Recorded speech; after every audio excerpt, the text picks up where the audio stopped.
13 years ago, I'm sitting in my kitchen on a cold, cold winter's night. And the door from outside opens up. And there's my son. And he's naked as a jaybird. And all I can do is smile. Because 40 years before that, when I was 13 years old, me, Jay, and Norm, we went streaking. I guess we wanted to prove that we had the balls to do it and display them in the process. So we were camping behind Jay's house, and the first stupid thing we did on this long, almost all-nighter, was we decided we were going to streak with a road flare. Hot, sulfur-spitting road flare. Well, Jay only got burned on his shoulder before we realized how stupid that was. When we found ourselves about 100 yards into a field and we'd come across the country road, and we worked our way down the country road until we were in front of the DeMint's house. The DeMint's had a park bench that sat right on the road, and their house was up on a hill a little bit back behind that. But we didn't see a park bench. We saw the ideal pedestal for muscle poses. I call this the snake. And nothing revs up the mind of a prepubescent boy more than muscle poses. So we dared each other to go up the hill and get as close as possible to the DeMint's house. I remember tagging the house and running back down. But the thing about the DeMint's, and we knew this before we went up there, is they owned coon dogs. They hunted with coon dogs. They bred coon dogs. Their raison d'etre was coon dogs. And we're messing with the DeMint's. What we didn't know is they had spotted us when we were doing the muscle poses. And they did not recognize the beauty or majesty of our manly posing.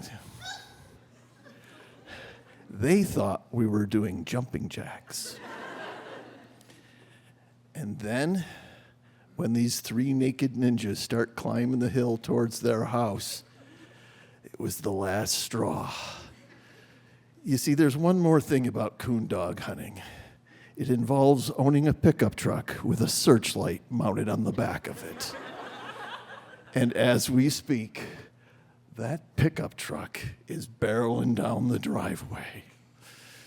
You know, there's an adage that if you're with your friends and you're chased by a bear, it's not so important to be faster than the bear, as long as you're faster than your friends. Well, in this scenario, I'm the one who gets eaten by the bear. So I'm hauling down the road, and the road is lined with prickers, so we can't just get off it real quick. Yes, my streaking story has prickers in it. But Jay eventually finds a way off into a hayfield. We immediately get pinned down as I'm bringing up the rear, displaying my behind to the DeMint's in that pickup truck. I make it into the hayfield. I'm on all fours. I'm sitting there fearing the release of the hounds. And I tell you, I would have pissed my pants had I been wearing any.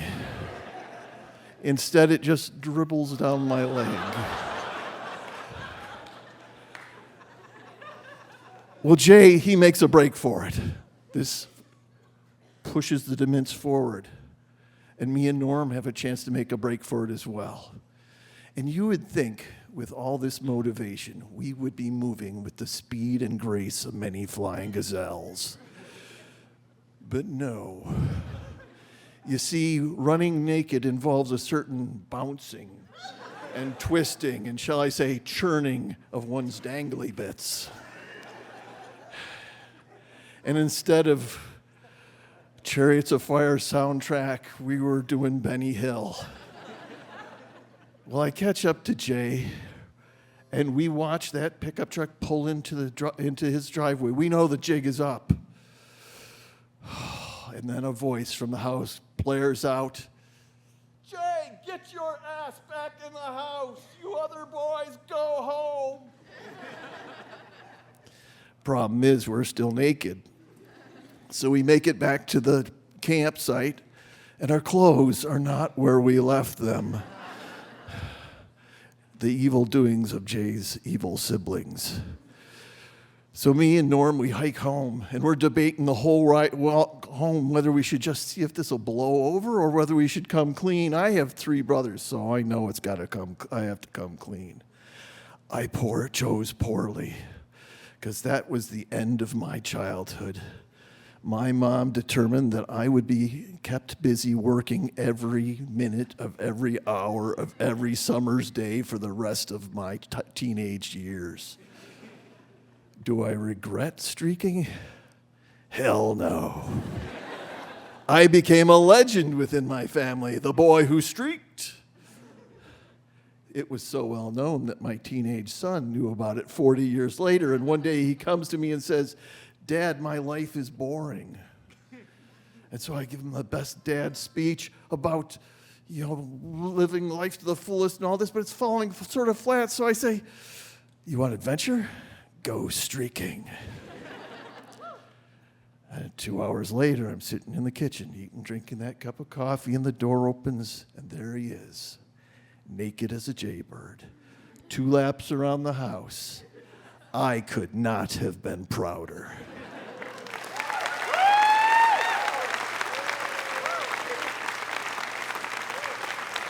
Michael Underhill.